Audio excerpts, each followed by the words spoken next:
So we did a bi-coastal anonymous survey study of approximately 290 NCAA Division I athletes, really to get at what are the predictors and what are the barriers to sunscreen use in this really high-risk population. We really looked to quantify their overall sun exposure, which was one of the most shocking things, to be honest. So we found that our average NCAA athlete spent over 4 hours per day and greater than 10 months per year outside during peak hours of sun exposure, which is really just a very, very high number. And we see patients with lots of sun exposure over time, but these are, young adults, young athletes from ages 18 to 22, and this is just a really high risk time. So in addition to the increased exposure, we found that 84% of our athletes had experienced a sunburn in the last year alone, with over a quarter of those having 4 or more sunburns in the last year, and 10% having blistering sunburns.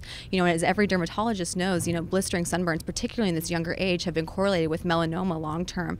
So of course we were concerned about this, and then we also sought to see, what are the things that are predicting whether or not these athletes are using sunscreen. And we ran both univariate and multivariate logistic regression analyses to try to really tease out what was predicting whether or not athletes were using sunscreen.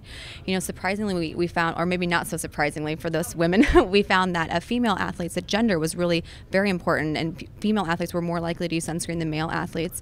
We also found that being on the West Coast location, so we did a survey study of West Coast athletes as well as East Coast athletes, and then we also found that this perceived risk of being at higher risk for skin cancer also significantly predicted whether or not athletes use sunscreen. Honestly, I think this is an underserved population. These 18 to 22-year-old athletes, they're very high risk. There's over 400,000 NCAA athletes. They're in all of our communities. In addition to helping and intervening in these athletes, NCAA and elite athletes serve as role models for young children. And, we heard from our Assistant Surgeon General during this ASDS meeting the importance of outreach in these younger ages as well. And I really think by getting out and into your communities, talking to your NCAA athletes, getting involved as a dermatologist can only help with this population.